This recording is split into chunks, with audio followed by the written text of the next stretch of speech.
Salut, c'est Elisa et tu écoutes Fantasia Podcast.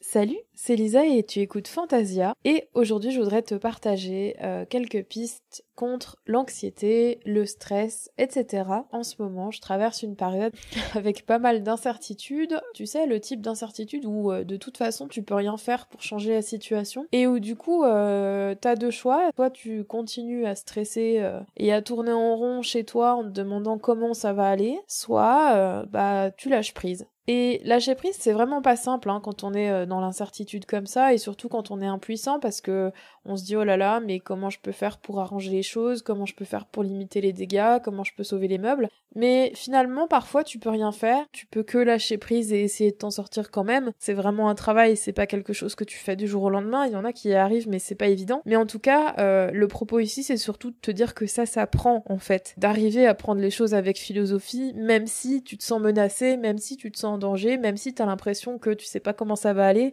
écoute, au pire, tu rebondis en fait. Au pire, tu vas trouver un moyen de rebondir, et je sais pas qui t'es, on se connaît pas, mais je suis quasi sûre que t'as la capacité et que t'as les ressources pour trouver des solutions et pour pouvoir t'adapter en dernière minute s'il le faut. Mais pour ça, il faut arriver à ce que le stress et à ce que l'appréhension prennent le moins de place possible dans ta tête, parce que pendant qu'elles prennent de la place dans ta tête, t'as pas de la place pour penser à d'autres choses. Et donc c'est un peu le propos de cet épisode, de t'expliquer comment moi je fais pour essayer de mettre de côté les appréhensions, l'anxiété, etc. Il y a plusieurs éléments pour ce faire. Alors, un des premiers éléments que j'ai découvert, avoir peur ne changera rien à la situation. Alors ça peut paraître complètement bateau, mais le fait de souffrir, de faire un effort, ou d'avoir peur, ou de se plier en quatre, comme j'ai pu le faire par le passé, ne change rien à la situation que tu devras affronter. Il n'y a aucun mérite, aucune reconnaissance à se rendre la vie difficile. Donc le mieux, c'est quand même d'essayer de le vivre avec philosophie, parce que de toute façon, tu vas le vivre quand même. Donc autant que ce soit le plus confortablement possible. La vie fait comme elle veut, et peu importe en fait ce que toi t'as décidé, et si c'est pas ton chemin, c'est pas ton chemin, et ça se passera pas comme ça. Et on ne peut que faire avec. Ce qui ne veut évidemment pas dire que tu ne dois pas préparer et couvrir tes arrières si tu as une peur ou une autre.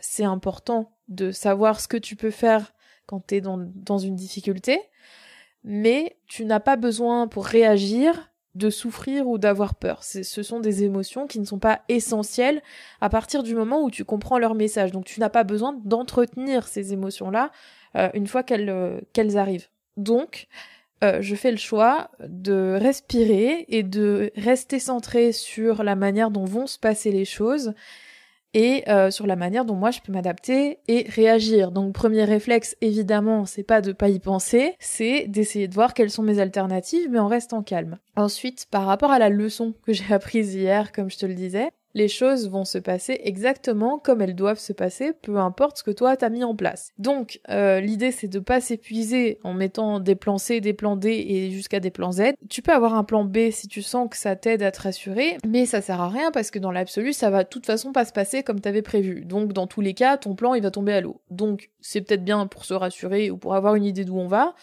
mais c'est pas la peine d'en faire 40. Et enfin, une troisième astuce qui me sert beaucoup à rester calme et centrée, et quand je dis centrée, c'est pas...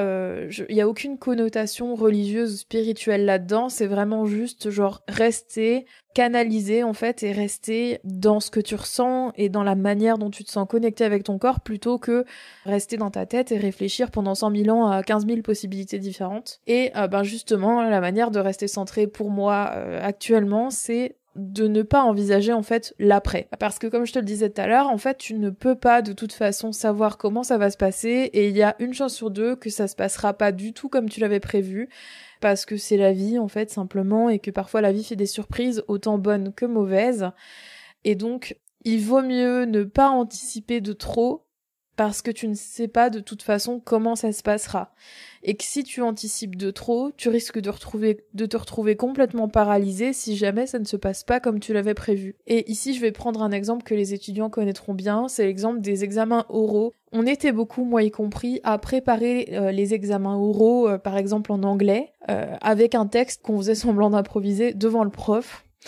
Et je sais pas si t'as remarqué, mais quand on se plante dans ce genre de truc, après on est complètement déstabilisé parce qu'on n'a pas dit ce qu'il fallait dire. Et donc on sent comme s'il fallait rattraper ce qu'il fallait dire alors que le prof avait aucune idée de ce que t'avais préparé.